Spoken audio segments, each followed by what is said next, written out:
Pwede po bang palakpakan natin ang malakas ang Panginoon sa oras na ito? Salamat po sa Panginoon, bagamat malamig ang ating panahon. Alam ko po, may ginagawa ang Espiritu Santo para tulungan tayo upang ang ating kaluluwa ay huwag manlamig. Yumuko po tayo at tayo po'y mananalangin sa Panginoon sa oras mong ito. Nagpapasalamat po kami at nagpupuri, Panginoon, sa pagkakataon na naman na mayroon po kami upang kami po ay makalapit at makadulog po sa iyo. Salamat po sa paglilinis mo sa amin sa pamamagitan ng dugo ng aming Panginoong Kristo at sa aming pong pakikibahagi sa iyong katawan at sa iyong dugo, Panginoon. Lord, mag-aaral na naman po kami ng iyong salita. Ang aming pong panalangin, basbasan mo po kami upang ang iyong salita ay maging pagpapala sa aming pong mga kaluluwa. At anuman ang suligi at gawa po ng kaaway, ay aming pong sinasaway sa pangalan po ng iyong anak na si Jesus na aming Panginoon. Kayo po ang tumulong sa amin upang ang iyong salitang mapapakinggan po namin ay magsilbing pagkain at kagamutan sa aming pong mga kaluluwa. Panginoon, at bilang tatayo sa unahan ng iyong mga anak, pagingdapatin mo po ako, bagamat hindi po ako karapat-dapat, upang ako po ay maging daluyan ng iyong kalooban, at ang Espiritu Santo ay gumawa sa amin pong kalagitnaan. Anuman ang suligi at gawa po ng kaaway na hindi po namin nakikita, ay amin pong sinasaway sa pangalan po ng iyong anak na si Jesus. Sa iyo po yung aming pagpupuri at pagpapasalamat dahil alam po namin kayo po yung Diyos na nagbigay sa amin ng pagtatagumpay sa pamamagitan ng iyong anak na si Jesus na aming Panginoon. Tayo pong lahat ay magsabi ng Amen. Palakpakan nga po natin muli ang Panginoon sa umaga pong ito. Dumako na po tayo sa ating pong pag-aaral sa salita po ng Panginoon. Sa ating pong paksang tatalakayin sa umaga pong ito ay ang buhay na may pag-asa. Buhay na may pag-asa. Makikita po natin itong ating pong material verses sa aklat po ng kapatid ng Hope sa chapter 4. Sa Hope sa chapter 4 sa verse 6, and then sa Hope sa chapter 14. Sa Hope sa chapter 14 po sa verse 7. Sa ating subject, buhay na may pag-asa. Alam po ninyo mga kapatid, ang buhay na walang pag-asa, ito po yung buhay na walang kabuhay-buhay. Ito po yung buhay na walang kabuhay-buhay dahil wala pong pag-asa. Kaya po, napakahalaga po ng pag-asa, mga kapatid.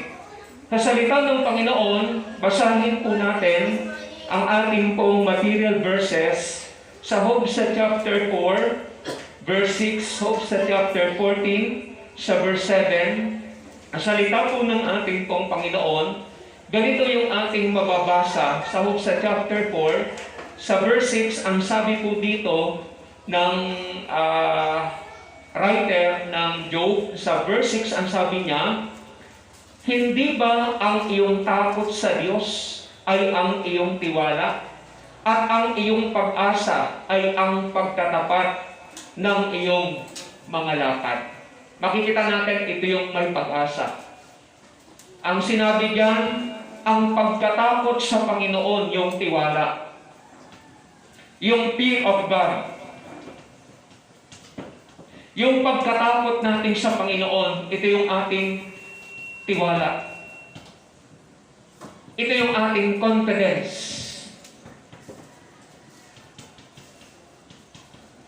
Kaya mahalaga yung pagkatakot sa Diyos. At alam niyo po, mga kapatid, ang taong natatakot sa Panginoon, nag-uumpisa tayong magkaroon ng karunungan.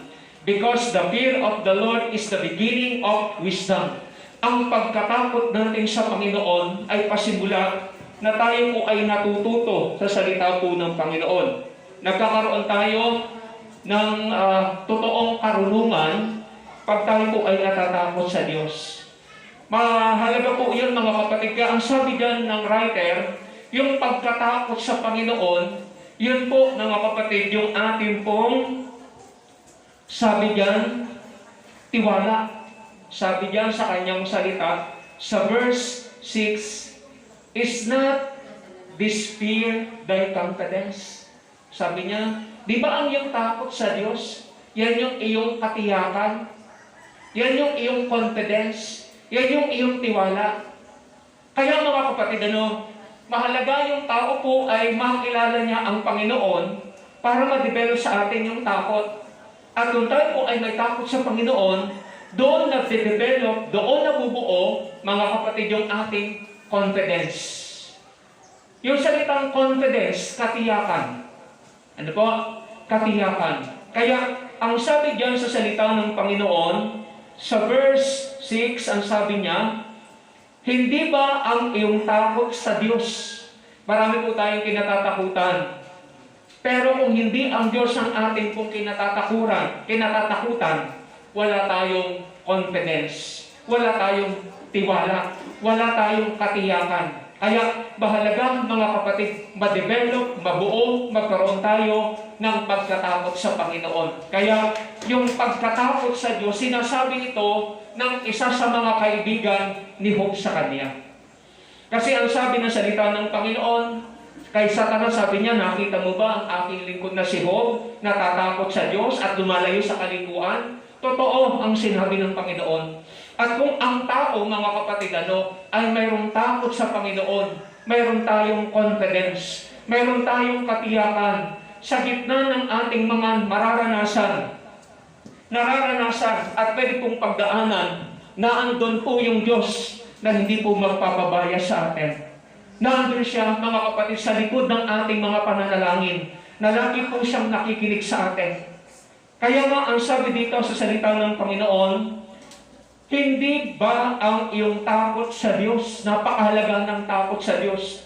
Dahil pag tayo nagkaroon ng takot sa Panginoon, mga kapatid, kusa na tayong susunod sa Kanya. Kusa na tayong lalayo sa hindi po kalooban ng Panginoon. Kaya, ang sabi dito sa Kanyang salita, sa verse 6, at ang iyong pag-asa ay ang pagtatapat ng iyong mga lakad. Napakahalaga, mga kapatid, ng pag-asa. At hindi kailanman, mga kapatid, magkakaroon ng pag-asa ang isang taong hindi nagtatapat sa Panginoon. Kaya dapat talaga ma-develop sa atin yung ating faithfulness, yung ating faithfulness, yung ating honesty, and then yung ating pong loyalty sa Panginoon. Yan po yung mga taong mayroon pong pag-asa. Yan yung mga taong makakaasa na ang Panginoon ay lagi pong nakaalalay sa kanila. Kaya, ang sabi dito sa salita po ng Panginoon, sa verse 6 sabi niya, at ang iyong pag-asa ay ang pagtatapat ng iyong mga lakad. Yung lakad dito, mga kapatid, ito yung buhay niya. Yung paglakad sa pagsunod natin sa kalooban ng Panginoon, yun dapat ang ma-develop sa bawat isa po sa atin. Kaya nga ang sabi diyan, at ang iyong pag-asa ay ang iyong pagtatapat ng iyong mga lakad. Makikita natin din po yung deklarasyon ng Diyos kay Satanas. Wala siyang katulad, isang taong tapat. Basahin natin sa salita ng Panginoon. Ang faithfulness ay hindi po, mga kapatid, ito mapapatunayan ng isang tao lang sa panahon na positibo ang kanyang nararanasan. Ano po? Ang faithfulness, ang honesty and loyalty ay hindi lang natin mapapatunayan sa Panginoon pag positibo ang ating nararanasan. Lalong mapapatunayan natin, mga kapatid, ang ating pong pagtatapat sa Panginoon pag tayo po ay may mga pinagdadaanan. Basahin natin ang salita ng Panginoon. Alam niyo po, ang sabi ni Satanas sa Diyos Ama, sabi niya, nagtatapat lang naman siya dahil pinagpapahala mo siya. Subukin mong kunin ang lahat ng tinatangkilik at susumpain ka niya ng mukhaan. Kaya kung papansinin natin, wala pang, mga kapatid, yung pagsubok na yun, kilala na ng Diyos si Job. Amen. Ganon din tayo. Kilala tayo ng Panginoon from head to foot. Mula sa ating pong kaluktok ng ulo hanggang sa ating talampakan, kilala tayo ng Diyos kahit wala pang pagsubok. Kaya sa salita ng Panginoon, yung buhay na may pag-asa, ito yung mga kapatid na ang mga taong nagsisikap pong matakot sa Panginoon, ito po yung mga taong sinisikap nilang magtapat sa Panginoon, anumang sitwasyon, anumang kalagayan na kanila po mga pinagdadaanan. For better or for worse, for sickness and health, tayo po ay magtatapat sa Panginoon. Ang ganda ng sinabi dito ng isang kaibigan ni Job, ni Eliphaz. Kilala din nila si Job. Kasi mga kapatid na nakakakilala sa atin, hindi lang po yung Diyos eh. Pati yung mga taong nakakasama natin, nakikilala tayo kung sino tayo eh. Kaya, diyan sa salita ng Panginoon, mahalaga sa atin ma-develop yung ating pagkatakot sa Panginoon para po tayo magkaroon ng confidence. Hindi po yung self-confidence. Dahil ang self-confidence ay evil. Kasamaan ang pagtitiwala sa sarili. Hindi ko naman sinasabi, mga kapatid, huwag tayo magtiwala doon sa ating kakayanan. Pero mas dapat ay sa Diyos natin ipinagkakatiwala ang ating pagtitiwala. Sabi dito ni Eliphaz na kaibigan ni Job, sabi niya, di ba ang iyong takot sa Panginoon ang iyong tiwala? Kaya ang taong natatakot sa Diyos, mga kapatid, meron po silang confidence. Kahit siraan sila ng iba, kahit may negatibo sila mga kapatid nararanasan, may mga pinagdadaanan, yung confidence nila sa Panginoon, yung trust nila sa Panginoon hindi nababawasan. Tayo, napakabilis nating magtiklahin. Napakabilis mabawasan ng ating pagtitiwala sa Panginoon. And then yung ating hope sa Panginoon, because we know we are not faithful. Alam natin na hindi tayo tapat sa Kanya. Kaya nga, yung buhay na wala pong pag-asa, walang kabuhay-buhay yun. Kaya kahit nasa ina ang lahat ng bagay, kahit mapera ka, matalino ka, kasama mo ang buong mundo, at wala ka nitong ganitong katangian, wala kang pag-asa. Kaya sa atin mga kapatid, ano ang ating pag-asa? Ano ang confidence natin? Ang ating matatag na trabaho? Baka isang araw, lagyan tayo ng Diyos ang sakit, hindi tayo makapagtrabaho. Ang confidence natin ay pera. Baka mautang, hindi mabayaran. Baka mawala sa disgrasya, mga kapatid, at maubos. Ang ating kalusugan, ipinagmamalaki natin, mga kapatid, baka isang araw, isang sakit lang. Kaya mga kapatid, maging yung ating belongings, maging ang ating tinatangkilik ay hindi natin pwedeng ipagmayabang. Ang ating hope, ang ating pag-asa, ang ating trust and confidence dapat nasa Diyos. Dapat nasa Diyos.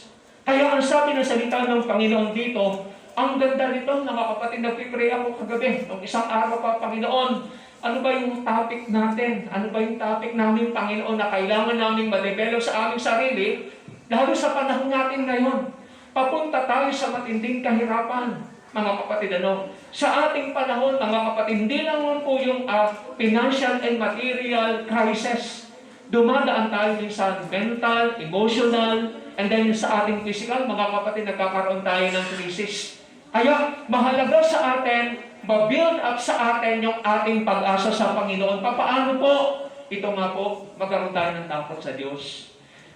Pagsikapan natin na tayo po ay maging faithful, maging honest tayo sa Panginoon. Di naman tayo pwedeng magsinungaling sa Diyos eh. Sabi natin, nagbibigay po ako ng ikapo talaga. Nagbibigay po ako ng ikapo. Mga kapatid, alam natin hindi. Alam natin hindi. Ang ikapo ay isang napakaliit lang na aspeto ng ating dapat ibigay sa Panginoon, mga kapatid. At yan ang pagsasanay natin, mga kapatid, para maibigay natin ang ating pinaka. Yan ay pagsasanay para maibigay natin yung pinakamalaki. Maibigay muna natin sa Diyos yung pinakamaliit. Dahil ang pwedeng pagkatiwalaan sa maliit, pwede rin pagkatiwalaan sa malaki. Kaya minsan kinukuha ng Diyos yung mga pinagkatiwala niya sa atin dahil we are not trustworthy. Kaya sa salita po ng Panginoon, ang taong may maaasahan, kaya minsan ang tao pag may negatibong nararanasan, wala siyang lakas na loob na tumawag sa Diyos. Amen.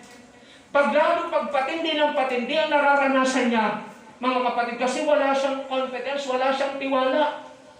Kasi alam niya yung kanyang sarili. Alam natin at kilala natin yung ating sarili more than anyone else. Kilala natin ating sarili. Liban sa Diyos, tayo ang nakakakilala sa ating sarili kung sino tayo at ang mga taong pinagkalooban ng Diyos ng discerning.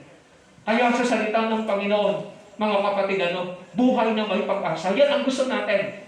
Dahil ang buhay na wala nito, mga kapatid, napaka-miserable ng buhay ng walang pag-asa. Yung life without hope.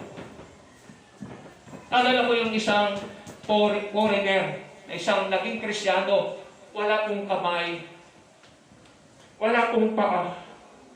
Meron lang siya, mga kapatid, dito, na isang maliit dito, na nagsisilbing tulong sa kanya. Parang pinakapaan niya, nakamay na rin niya. Nakalimutan ko pangalan. Kung papansinin natin, kung hindi siya nakakilala sa Panginoon, paano ka mabuhay na wala kang kamay? Paano ka mabubuhay na wala kang paa? Kaya kung papansinin natin, salamat sa Panginoon, nakakilala siya sa Panginoon. At yung kanyang buhay ay nagtutuloy-tuloy. Tuloy.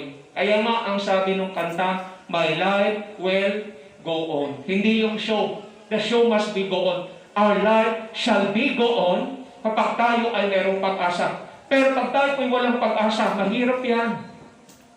Sa Psalms chapter 43, verse 5. Ito yung kalagayan ng tao at buhay na walang pag-asa. Mga kapatid, napakarami ng ganito. Nasa kanila na ang lahat ng bagay, pero makikita natin ang ganito sa kanila. Basahin natin sana, mga kapatid, i-bless tayo ng Panginoon sa subject natin ito.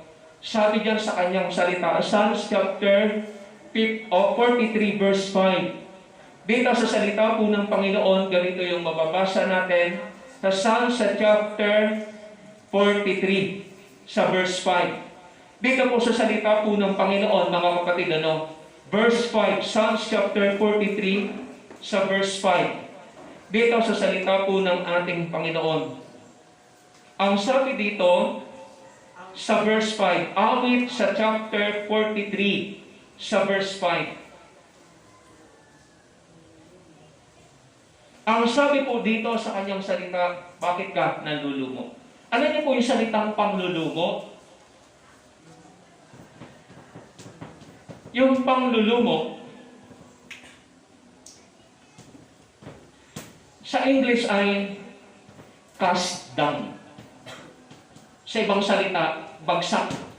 Sa ibang salita ay walang lakas. Ang buhay na wala pong pag-asa sa Panginoon ay walang kabuhay-buhay. Yun ang sinabi natin kanina. Dahil bakit? Ang sabi ng salita ng Panginoon sa verse 5, bakit ka nalulumo o kaluluwa ko? Doon sa loob yan. Ano po? Doon sa loob natin, mayroon tayong matinding kalungkutan.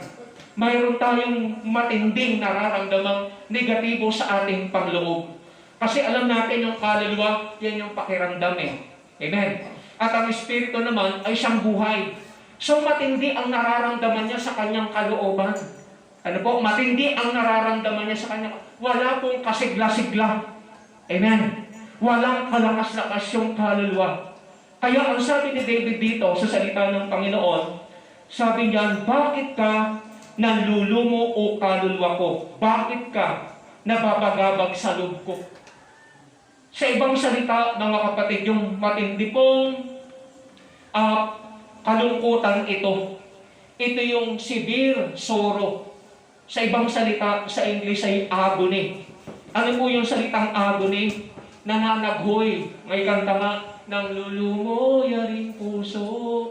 Kaya kung papansin natin, napakahalaga sa atin, magkaroon tayo ng pag-asa sa Panginoon. At ang pag-asa natin sa Panginoon ay mabubuo lang kapag na-develop sa atin ang totoong pagkatakot at pagtatapat natin sa Panginoon. Kaya nararanasan ng tao ito, yung stress.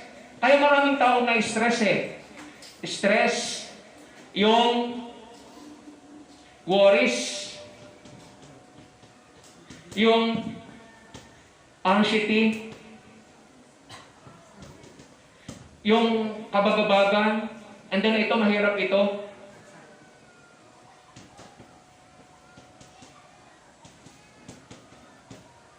Yan ba yun? Kawalan po ng kapayapaan, parang mabubuwang, maluloko, masisiraan ng bagay. Mahirap po yan. Kaya sa salita ng Panginoon, and then, depression. Ang dami mga kapatid eh. Depression, and then, frustration.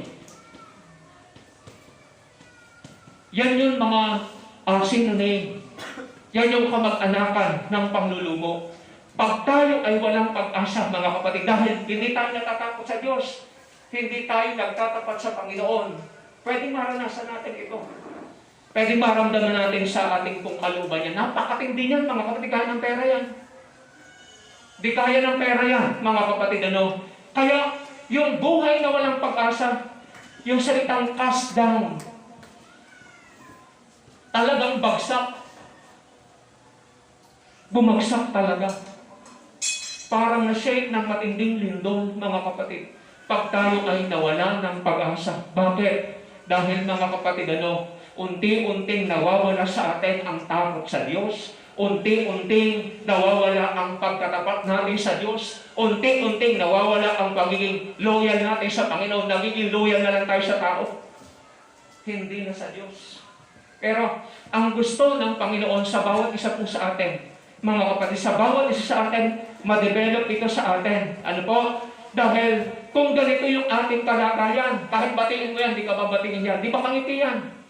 Napag-usapan na nga namin dito kahapon sa seminar dito sa ating meditation sa praise and worship.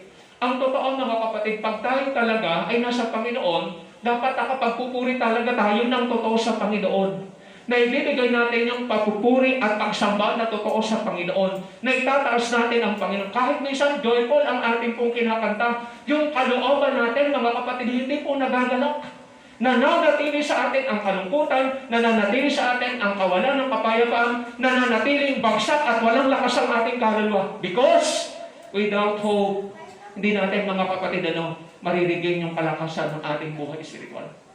Kaya nga dito, kung papansinin natin, ano ang dahilan ni David kung bakit sinabi niya yun? Dahil alam niya, siya hindi natakot sa Diyos. Pag hindi tayo natatakot sa Panginoon, mga kapatid, makagawa tayo ng masama. Hindi tayo magtatapat sa Panginoon, hindi tayo susunod. Kaya, ang sabi dito sa salita ng Panginoon, basahin nga natin. Ang sabi dito sa verse 5, bakit ka nang lulumo o kaluluwa ko? Bakit ka nababagabag sa loob ko? Umasa ka sa Diyos. Kapag nawala yung ating pag-asa, mga kapatid, yan yung mararamdaman natin. Kaya alam niyo po, sa totoong Kristyano, kahit may pagsubok siya, kahit ina-atake siya ng dyablo, kahit pinapalo siya ng Diyos, nagagalak pa rin siya. Ano po? Nagagalak pa rin siya. Dahil ang kagalakan natin sa Panginoon ay kalakasan ng ating kaluluwa. Kagaya ng sinabi ng aklat ng Nehemiah sa chapter 8, sabi niya, because the joy of the Lord is our strength. Ang ating kagalakan sa Panginoon ay kalakasan ng ating kaluluwa. Kaya, mga kapatid, mahalaga sa atin, ma-develop talaga sa atin yung holy fear, yung totoong pagkatakot natin sa Panginoon para tayo'y magkaroon ng confidence. Ma-develop sa atin ang faithfulness, ang ating honesty, ang ating loyalty sa Panginoon para magkaroon tayo ng totoong pag-asa sa Panginoon. Okay. Ilan lang po ito, mga kapatid, Alam niyo po, pag ganito na ang kalagayan ng tao, ang unang mangyayari sa kanya, magkakasakit ang kanyang pisikal. Magkakasakit ang kanyang pisikal. Kaya pag nawalan tayo ng kapayapaan, mga kapatid, napakahirap. Napakahirap. Unti-unti babagsak, mga kapatid, ang ating pisikal. Hanggang maruin ng ating buhay. Hindi na natin mahaharap ang ating pong espiritual. Hindi na natin mahaharap ang ating paglilingkod sa Panginoon. Kaya yan sa salita ng Panginoon, mahalagang maintindihan natin ito. Okay, yan po yung kalagayan. Sana, mga kapatid, maiwasan. Alam ko, lahat tayo may pinagdadaan ng ganito. Pakitaas nga po ang kamay. Pakitaas po. Pakitaas. Hindi tayo honest. Hindi tayo honest. Pagtaas lang ng kamay, hindi natin kaya. Amen? Kasi ayaw nating mapahiya tayo. Ayaw nating mahatulan tayo. Samantalang kitang-kita ng Diyos at alam na alam natin sa ating kalooban. Alam na alam natin yun. Ma-pride tayo. Pride tayo, mga kapatid. Yun ang totoo. Bukod dun sa pride, ang laki ng ating ego. Egoistic tayo. Simpleng bagay lang po yan. Ako may ganito rin. Totoo ito. Dadayain ba tayo ng Diyos? Tumingin tayo sa salamin, nakita natin halimaw. Sa salita ng Panginoon, kaya hindi tayo mga kapatid, maging masayang totoo sa paglilingkod sa Panginoon. Sabi ng Panginoon, rejoice in the Lord always. Pero hindi natin nararamdaman sa ating pong kalooban, lalo po sa ating kaluluwa, masaya ang maglingkod sa Panginoon. Ang totoo, burden sa atin ang paglilingkod sa Diyos. Yung pag-upo niyo po dyan, di tayo nagagalak. Di tayo natutuwa. Dahil doon sa kalooban natin, alam natin, at kitang-kita ng Panginoon. At ang mensaheng ito'y para sa ating lahat. Dahil kilala tayo ng Diyos. Sa salita ng Panginoon, meron ako nabasa kagabi. Sabi ng salita ng Panginoon, Matthew sa chapter 25. Kung di ako nagkakamali, sabi ng Panginoon, isasama ang ating bahagi sa mga mapagpaimbabaw. Natakot ako doon. Kasi baka ako rin, mapasama ako. Basahin natin ang salita ng Panginoon muna. Matthew sa chapter 25. Simple po lang yan, mga kapatid. Basahin natin ang salita ng Panginoon. Pag nga tayo pinapaalala, sinasaway, para tayong tigre. Sabi ng salita po ng Panginoon, mga kapatid. Mahalaga ito. Sabi ng salita ng Panginoon sa Matthew sa chapter 24 verse 51. Sabi diyan sa kanyang salita, sa verse 50, darating ang Panginoon ng alipin yaon sa araw na hindi niya hinihintay at oras na hindi niya nalalaman. At siya'y babaakin at isasama ang kanyang bahagi sa mga mapagpalimbabaw, doon na nga ang pagtangis at ang pagnangalit ng mga ngipin. Ano po? Kaya yung honesty, mga kapatid, hindi natin nagagawa yan. Yung loyalty, sa ibang salita, hindi pa talaga tayo totoo.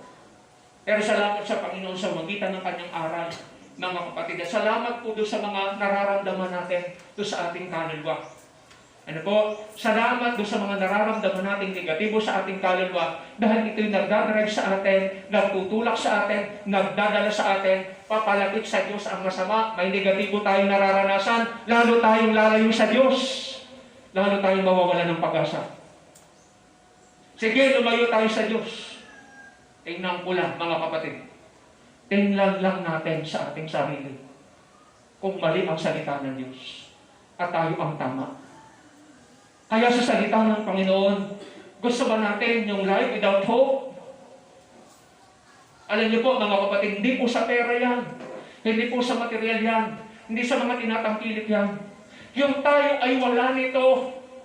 Yung tayo wala ng totoong pagkatakot sa Diyos, nagagawa natin ipagpalit ang Panginoon. Mga kapatid, sabi ng salita ng Panginoon, tayo po ay itatakwil ng Panginoon. Sabi ng salita ng Diyos, ang aking bayan ay gumawa ng dalawang kasamaan. Iniwanan nila ang bukal ng tubig na buhay at gumawa sila ng ilog na hindi malalag o balon na hindi malalagyan ng tubig. Mga kapatid, napakahalaga sa atin. Mahalaga po sa atin, ma-develop sa atin ang totoong pag-asa natin sa Panginoon. Bilisan na lang natin.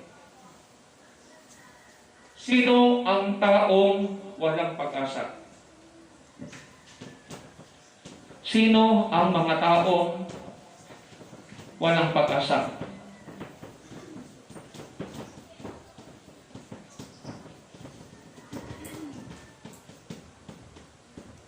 Una, di nakakakilala sa Diyos. Di nakakakilala sa Diyos. Ang Diyos ang pag-asa. Amen. Pero wala siyang Diyos. Hindi siya magkakaroon ng pag-asa. Sabi pa ng awit sa chapter 53. Psalms 53 verse 1. Basahin natin to.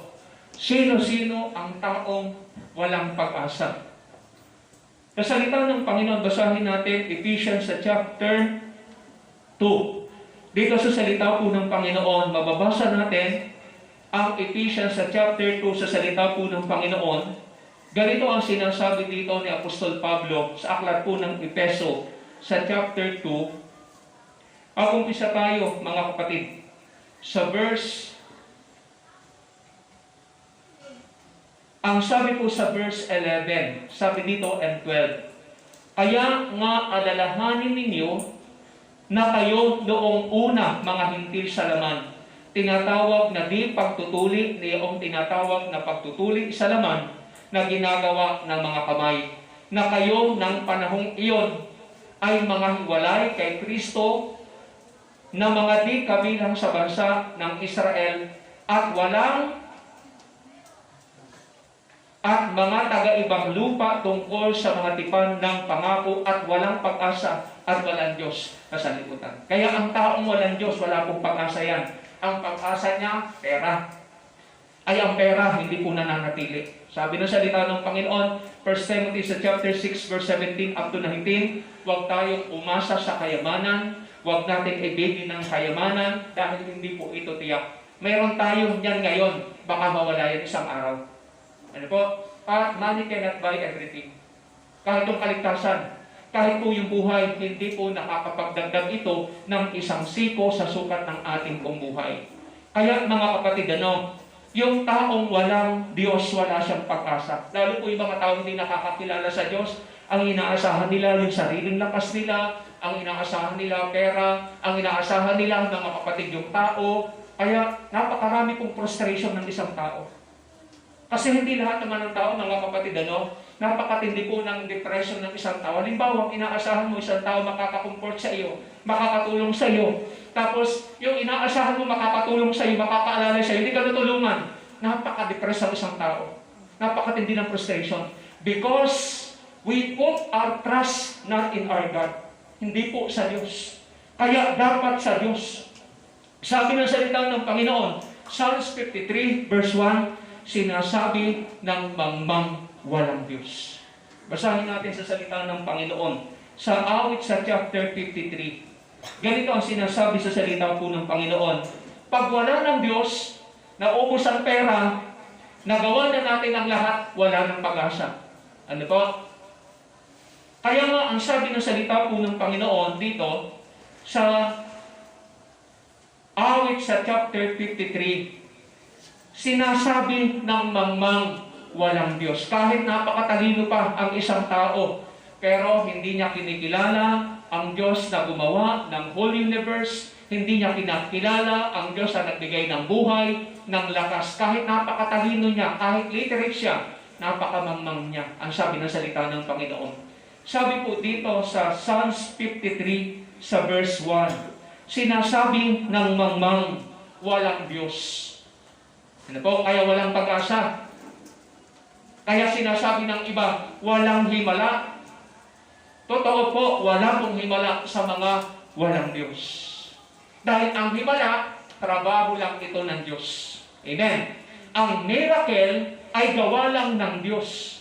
Kaya pag ang tao hindi niya kinikilala ang Diyos at sinasabi niyang walang Diyos, wala pong himala. Sabi ng salita ng Panginoon, mga kapatid, sa awit 51, ang sabi ng salita ng Panginoon, sa verse 1, ang mangmang ay nagsabi sa puso niya, walang Diyos.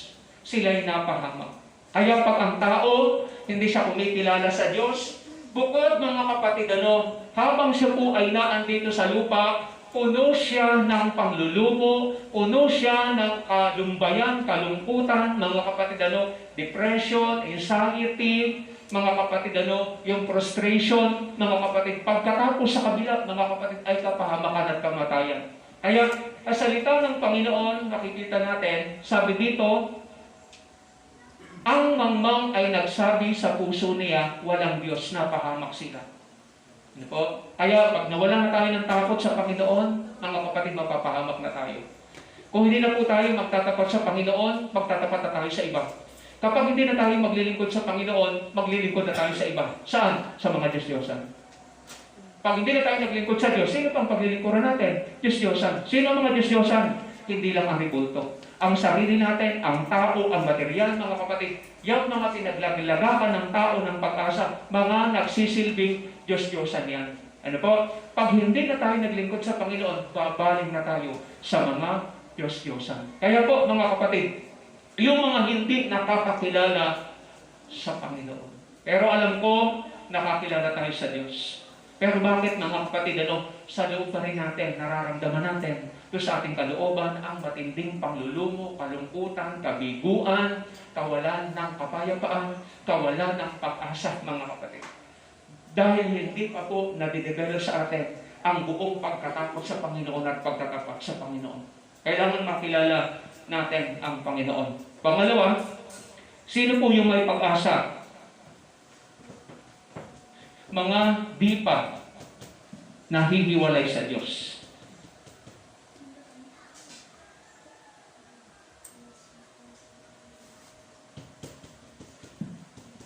Mga di pa nahihiwalay sa Diyos. Basahin nga po natin ito sa Hope sa chapter 14 verse 7. Maliwanag dito. Sino po ang may pag-asa? Sabi ng salita po ng Panginoon, Hope sa chapter 14, sa verse 7, ganito ang ating mababasa sa salita po ng ating Panginoon. Hope sa chapter 14, verse 7, ang sabi niya, sapagkat may pag-asa sa isang punong kahoy, kung ito'y putulin, ay sisibol uli at ang sariwang sanga niyaon ay hindi maglilikat. Alam natin, pag ang puno, pinutol yan, naputol, nabalik. Kung mabalik yan, mga kapatid, yan, may sisibol pa rin dyan. Amen? Mas marami pang sisibol dyan. Yan ang sinabi ng salita ng Panginoon. Huwag lang mabunot yung ugat. Huwag lang mabunot ang ugat. Dahil pag nabunot na ang ugat, mga kapatid, wala nang pag-asang mabuhay. Narinig natin kanina. Pag nabunot na, mga kapatid, wala nang pag-asa. Yun yung sinasabi ko kanina, wala nang kabuhay-buhayan. Hindi lang, mga kapatid, 50-50 yan. Hindi lang 50-50 ang kalagayan niya sa buhay spiritual. Talaga, mga kapatid, critical at mamamatay, mahihiwalay ang kaluluwa at relasyon sa Panginoon. Kaya dito sa salita po ng Panginoon, mga kapatid, huwag tayong mabunot. Huwag tayong mahiwalay sa Panginoon. Dahil ang sabi ng salita ng Panginoon, ganito. May nakalagay dyan, Mateo sa chapter 13. Mateo sa chapter 13. Basahin nga po natin ang salita po ng Panginoon sa Mateo sa chapter 13. Sa verse 24 up to 30. Mateo sa chapter 13, verse 24 hanggang 30. Dito sa salita po ng ating Panginoon. Mateo 13:24 up to 30. Ganito ang ating mababasa sa salita po ng Panginoon. Ito po ay isang talinghaga ng pansirang damo sa gitna ng trigo. Ito yung talinghaga ng pansirang damo sa gitna ng trigo. Ito yung sinabi ng salita po ng Panginoon. Ang sabi dito sa kanyang salita, sa aklat po ng Mateo sa chapter 13, verse 24 hanggang 40, ito medyo may kahabaan. Ang sabi ng salita ng Panginoon, ang sabi po dito sa verse 24, chapter 13, sinaysay niya sa kanila ang ibang talinhaga na sinasabi ang kaharian ng langit ay tulad sa isang taong naghasik ng kanyang binhi sa kanyang bukid. Datapwat samantalang natutulog ang mga tao, ay dumating ang kanyang kaaway at naghasik naman ng pansirang damo sa pagitan ng trigo at umalis. Datapwat nang sumibol ang usbong at namunga, ay lumitaw rin ang pansirang damo. At ang alipin ng puno ng sambahayan ay nagsiparoon at nagsabi sa kanya, Ginoo, hindi baga naghasik ka ng mabuting binhi sa iyong bukid? Saan kaya nagmula ang mga pansirang damo? At sinabi niya sa kanila, isang kaaway ang gumawa nito. At sinabi sa kanila na mga alipin, ibig mo baga kaming magsiparoon at yaoy pagtitipunin? Sa verse 29, datapat sinabi niya, huwag baka sa pagtitipon ninyo ng pansirang damo ay inyong mabunot pati ang trigo. Mahalaga na hindi tayo mahiwalay. Kasi pag nabunot na, mga kapatid, dahil wala na tayo. Ipinundasyon tayo sa Panginoon, na wala tayo sa Panginoon. Ipinundasyon tayo sa aral, na wala tayo sa aral. Mabubong na tayo. Pag tayo nabunot, mga kapatid, wala na pong pag-asa yun. Kahit ano pa po ang gawin. Narinig natin kanina, pag ang tao nahiwalay minsan sa Panginoon, wala na po. Hindi na siya pwedeng baguhin ng anong pang pagsisisi. Kahit ano pong pagsisikap, kahit ano pong pagpipilit. Kaya nga, mga kapatid, kahit maputol, mag-antay lang at magsikap para po sumibol uli. Tayo po ay bumabagsak. Amen. Sino ba sa atin ang hindi bumabagsak? Ang mahalaga ganito, hindi tayo nagdidesisyon humiwalay sa Diyos. Hindi tayo nagpapasyang humiwalay at lumayo sa Diyos. Yan po ay iniisip lang ng isang tao, hindi na mahalaga sa kanya ang kaligtasan. Yan, mga kapatid, pakanan na po yan. Pakanan yan, pakaliwa yan, pabalik na po yan sa kapahamakan. Yan ang sabi ng salita ng Diyos. Kaya okay lang, minsan pinapahintulot ng Diyos maputol tayo kasi napakayabang natin. Kasi ang laki ng tiwala natin sa ating sarili. Alam mo kung sino tayo. Naranasan ko rin yan. Kaya sa salita po ng Panginoon, mga kapatid, ang gusto ng Panginoon, huwag tayo pong mabunot, huwag tayong mahiwalay. Dahil hindi natin kaya ang ating sarili. Hindi natin kaya, mga kapatid, ang gawa ng mundo. Hindi natin kaya ang gawa ng demonyo. Hindi natin kaya ang pitak na sa loob ng ating katawan. Diyos lang makakakaya niya. Kaya sa salita ng Panginoon, huwag natin hayaang mabunot tayo, mga kapatid, o mahiwalay sa Panginoon. Kailangan huwag tayong mahiwalay sa Panginoon. Dahil kung maputol man, dahil dinaanan ng malakas na bagyo, mga kapatid, sisibol pa rin, susukling pa rin, at sana pagsibol, mas marami. Hindi po yung kasamaan ng mas marami. Hindi po yung pagsuway ang mas marami. Yung pagsunod natin, yung paglilingkod natin. Dito, kung dati ginawa natin isang paglilingkod lang, kung tayo naputol dahil pinahintulutan ng Panginoon, kagaya kay Nabucodonosor. Napakataas kasi niya. Daniel sa chapter 4, sabi niya, nagmataas siya, sabi niya, putulin na yan. Pero iwanan mo ng tuod. Anong iwanan ng tuod, mga kapatid? Mayroon po, mga kapatid, ugat. Mayroon pong natira, mga kapatid, na pagsusuplingan ng mga panibagong suloy. Yun ang sinabi ng salita ng Diyos. Ibig sabihin, may pag-asa. Bigyan ng pag-asa. Lahat tayo may pag-asa. Kung nabuwal, magsikap para bumangon. Hindi yung mga kapatid na buwal na, pagpapakabuwal-buwal pa. Hindi lang, mga kapatid, mapuputol. Bubunutin na pati yan. Yan po, mga kapatid, ay na lang yan, obstruction na kasi yan eh. Kapag yan ay hindi na sumusuloy, mga pang gagawin yan, pagtatalian ni Wapo, tatalian ng mga hayop. Pero mga kapatid, pag yan ay lumago, yung maliit na supling na yan, lumago yan. At naging malabay yan, mga kapatid, pwedeng sumilong po ang mga tao dyan. Pwedeng sumilong ang mga ibon dyan, mga hayop dyan. Sa ibang salita, pwede pa tayong gamitin ng Diyos. Pwede pa tayong maging instrumento ng Panginoon. Kaya may kasabihan, habang buhay, may pag-asa. Pero minsan buhay pa, mga kapatid, nagpaplano magpakamatay. Huwag natin gagawin yun. Yung paghiwalay natin sa Panginoon, mga kapatid, mawawalan po ng buhay ang ating pong kaluluwa. Mawawalan ng buhay ang ating kaluluwa. At kung tayo makikinig sa mga suwisyo na yun, hindi galing sa Diyos yun. Hindi po tinig ng Diyos yun. Tinig po ng demonyo yun. Kaya sa salita ng, ang gusto kasi ni Satanas bunutin, ito nga, mga kapatid, pangsirang damo eh. Sabi ng Panginoon, munang bunutin. Kasi pag binunot mo yan, baka pati yung trigo mabunot. Kaya hindi ko binubunot. Makakadamay kasi. Eh hindi tayo dispelo. Kasi maapektuhan ng iba. Pero tayo welcome. Kung tayo po ay talagang mga kapatid, hindi tayo sumusupli, hindi tayo mga talagang lumalago, bubunutin din tayo. Sabi na sa salita ng Panginoon. Basahin natin, Mateo 15, verse 13. Mayroon tayong pag-asa. Si Kuya ay matagal din nawala sa Panginoon. Sabi ko sa kanya, hindi pa talaga kayo nabunot. Dahil kung nabunot lang kayo, hindi na kayo makakabalik. Kaya yung mga iba, nawala sa Panginoon, mga kapatid, mga ilang panahon, nakabalik ulit. Bakit? Naputo lang eh. Amen. Hindi naman talaga nabunot. Kaya dapat ganun, mga kapatid. Basahin natin ang salita ng Panginoon. Mateo 15, verse 13. Tayo itananim ng Panginoon.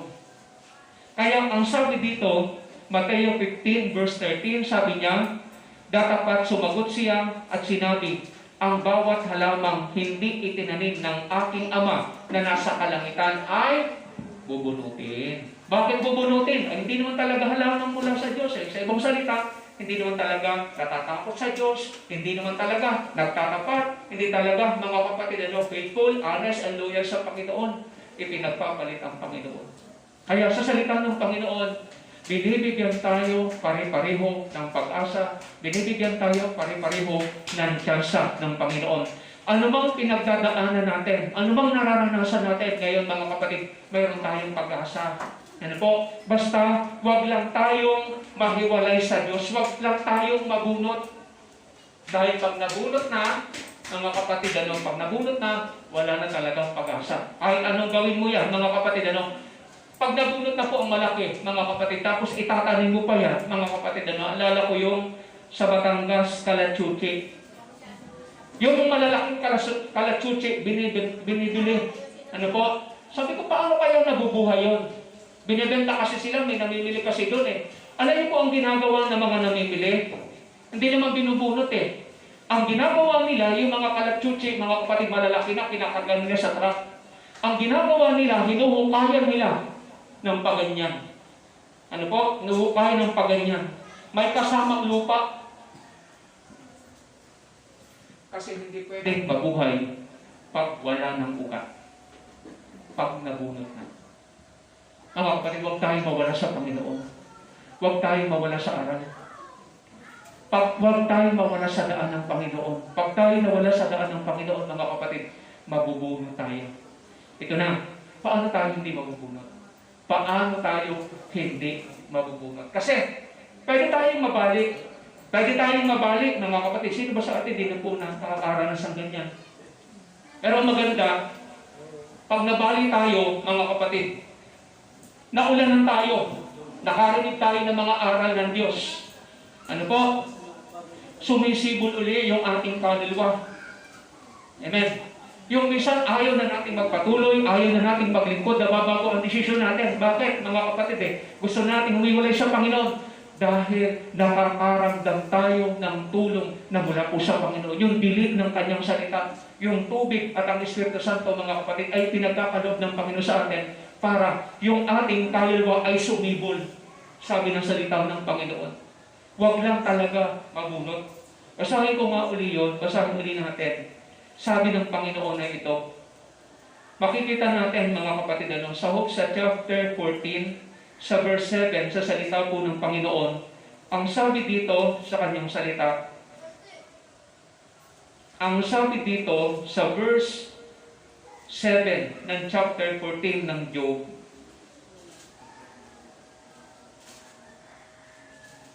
ang sabi po dito, verse 7, sapagkat may pag-asa sa isang punong kahoy, kung ito'y putulin, ay sisibol ulit, at ang sariwang sanga niyaon ay hindi maglilikat. Mga kapatid, lahat tayo nakakaroon. Ang buhay kasi, mga kapatid, lagi sagana. Mayroon, mga kapatid, kahirapan. Ang buhay ay hindi lagi pong pagtawa. Mayroon pong pag-iyak. Ang buhay ay hindi laging pagtatagumpay. Mayroon pong kabiguan. Ang buhay ay hindi lang kaginhawahan, mga kapatid, mayroong positive at negative na pinapahintulot ang Panginoon. Minsan, ang tao nagre-reklamo sa Diyos. Kagaya ngayon, umuulan. Ano sabi? Ano ba naman? Ulan ng ulan. Pag ulan na naman ng ulan, kasabi ng tao, napakainit, kailan kaya uulan? Pero pag pinauulan ng Diyos, hindi na-appreciate ng tao. Amen? Hindi na-appreciate o hindi napapasalamatan ng tao. Pag umiinit naman mga kapatid, naghahanap ng ulan. Pag umuulan, gusto namang uminit. Kaya kung papansinin natin mga kapatid, ganun tayo mga tao.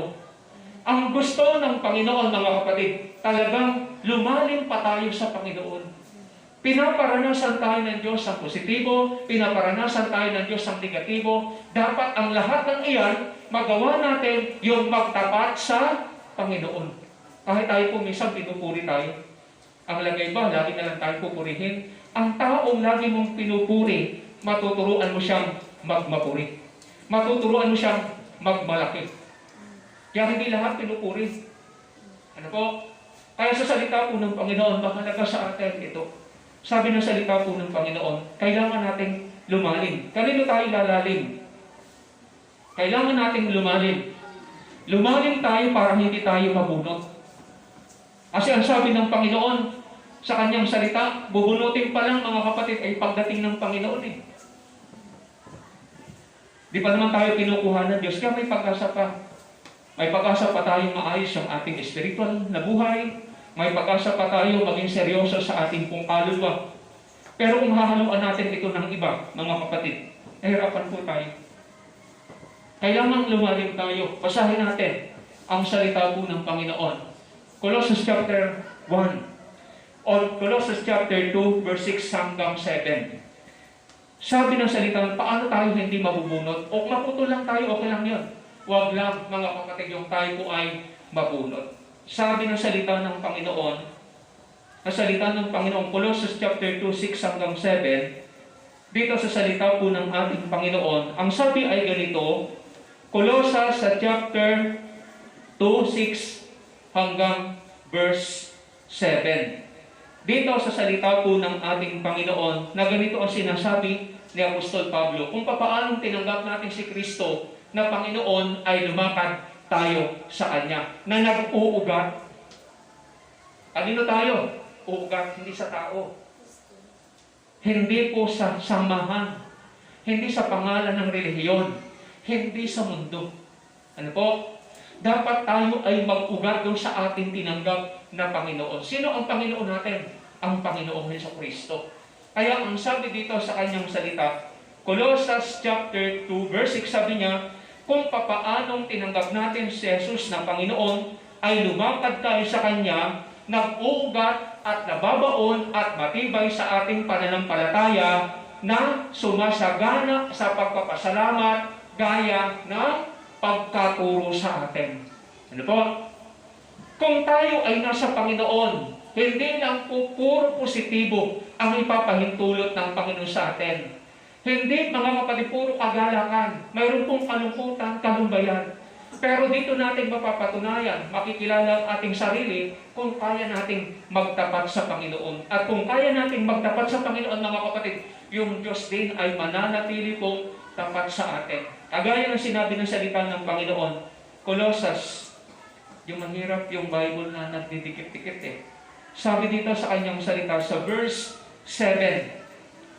Sabi diyan sa kanyang salita, verse 7, na nag-uugat at natatayo sa Kanya. Kaya hindi tayo dapat pupundisyon sa tao. Tumingin tayo sa tao, ang dami nating kapintasang makikita. Hindi naman yung tao ang tinanggap natin. Ang tinanggap natin, Lord and Savior ang Panginoon, mga kapatid. Kaya ang sabi diyan, dapat tayo ay mag-ugat sa Kanya. Paano tayo mag-uugat sa Kanya, mga kapatid? Dapat ay nananatili tayo sa Panginoon. Nananatili matibay sa turo at aral.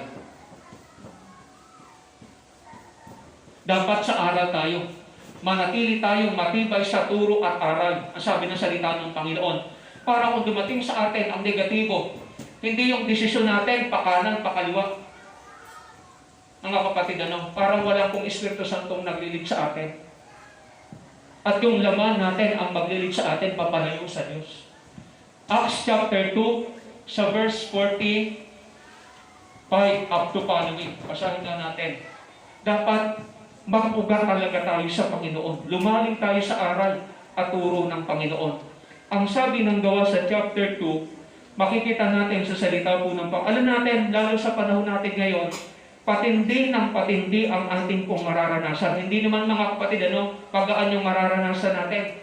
Lalo kung tayo ay darating sa malapit ng pong pagbabalik ng Panginoon.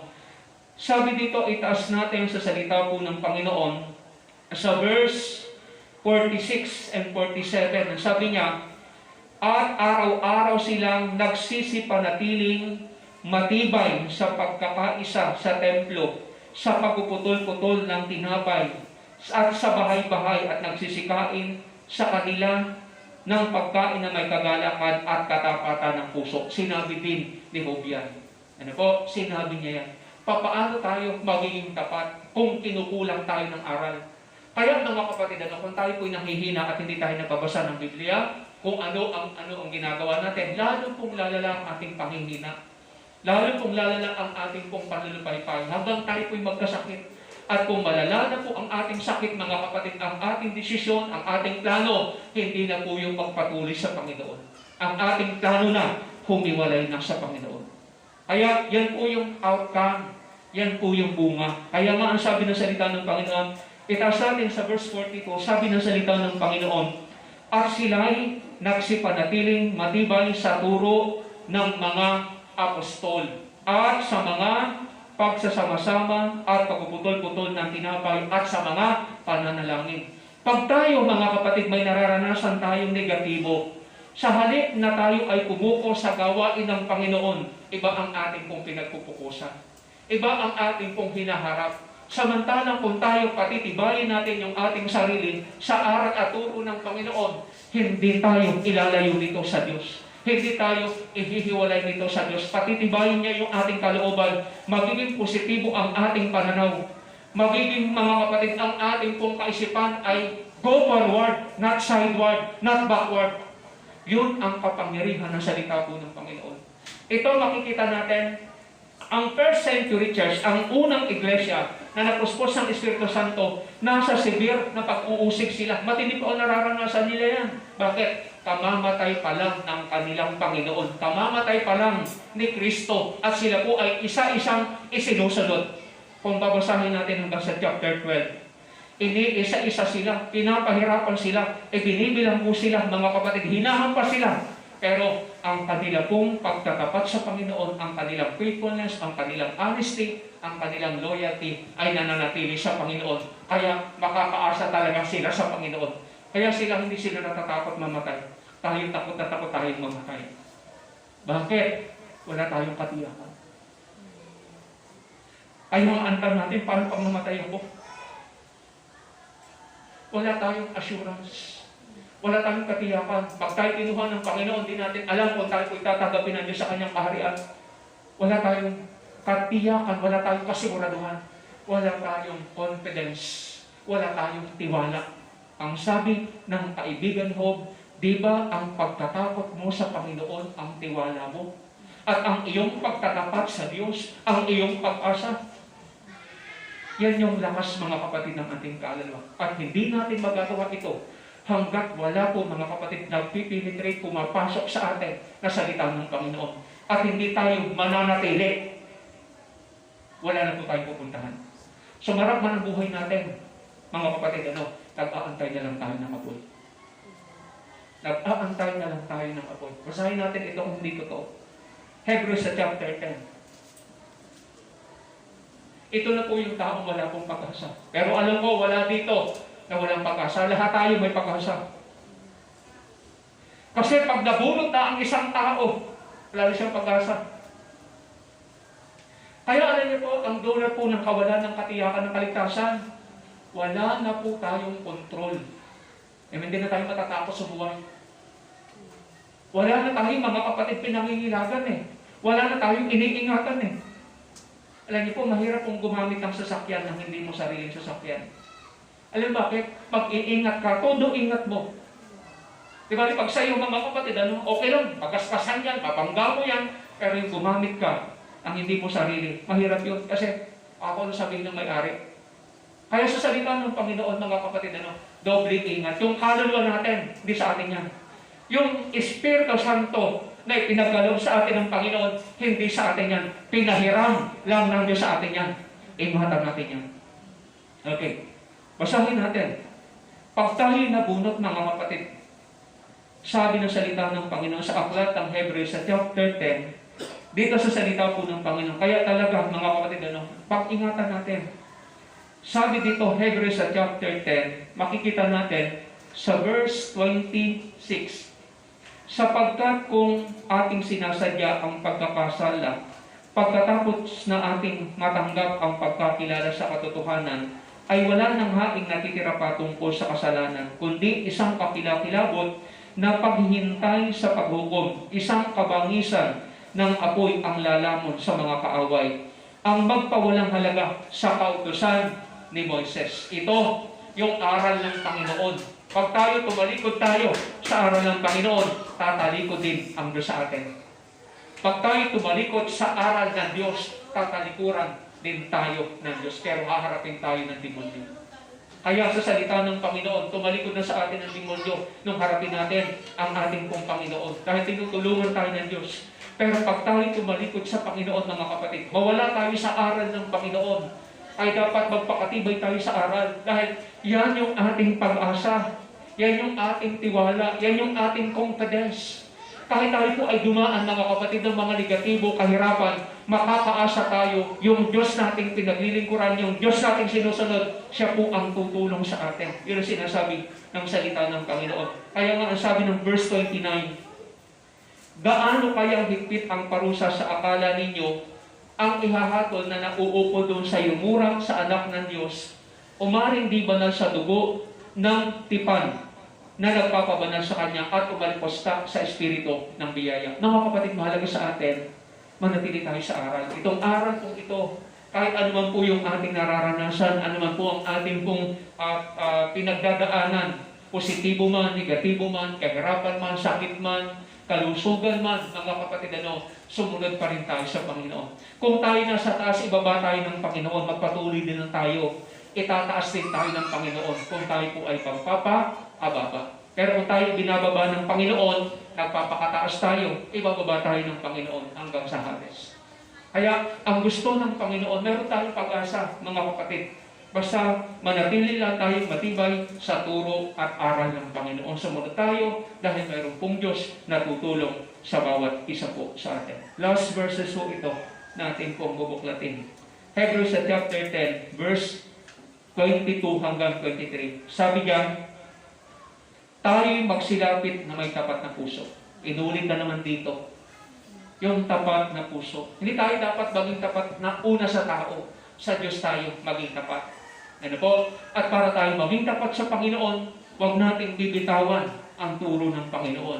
Yung aral ng Panginoon, daanan po natin ito. Panatilihan natin ito. Sundin natin ito kahit ano pa ang nararanasan natin. Ano man po ang ipahintulot ng Panginoon sa atin, huwag tayong bumitaw, manatili tayo sa aral ng Panginoon. Yan ang kanyang sinasabi. Sabi ng verse 22, tayo magsilapit na may tapat na puso at lubos na pananampalataya, na ang ating puso ay nawigsigan mula sa masamang budhi at nahugasan ng ating katawan ng dalisay na tubig, na ating ingatan ang pagkakilala ng ating pag-asa upang huwag mag-alinlangan sapagkat tapat ang nangako. Ang nangako sa atin hindi tao. Yung mga politiko na nangangampanya ngayon, mga kapatid, ang dami nila mga promises. Sabi niya, pinili kita, ipaglalabang kita. Ang dami pa mga slogan na sinasabi nila, mga kapatid.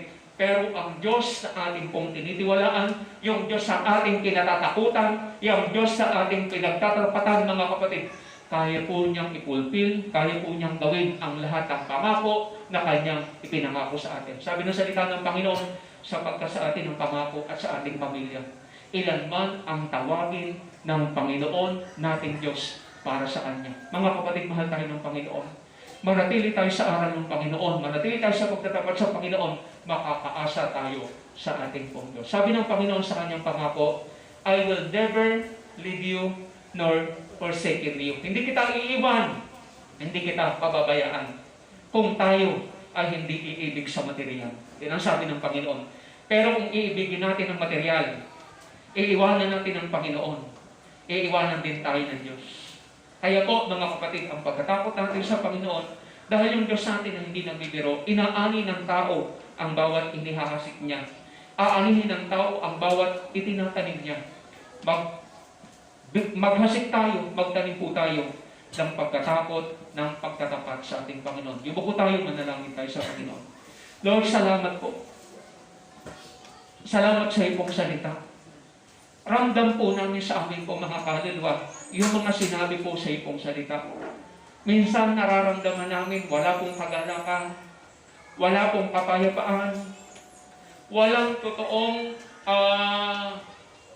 pagtatagumpay doon sa amin pong kaluluwa. Nararamdaman namin bagsak, nalulumo, nababagabag ang aming pong kalooban. Bagamat kami po'y tumatawa, doon sa kalooban po namin, Panginoon, ramdam na ramdam ng bawat isa sa amin, Panginoon, yung mga kabigatan sa aming pong kalooban. Dahil alam po namin sa aming pong mga sarili na hindi pa kami ganun talaga nagtatapat at sumusunod sa iyo, Panginoon. Lord, salamat po sa iyong aral. Ang aral mo na nagdadirect sa amin, ang aral mo na nagkukorek sa amin, ang aral mo na nag-maintain sa amin at nagkukonserve sa amin upang kami po ay magkaroon ng pag-asa. At ang aming pag-asa, Panginoon, ay hindi lamang po dito sa lupa. Ang aming pong inaasahan, Panginoon, kung bakit kayo po ang aming inaasahan. Ang aming inaasahan ay ang ipong mga inhanda sa bawat isa sa amin. Alam po namin ang langit ay nakahanda na. Pero hindi pa po kami handa, Panginoon, at hindi pa kami karapat-dapat para kami po itanggapin mo doon.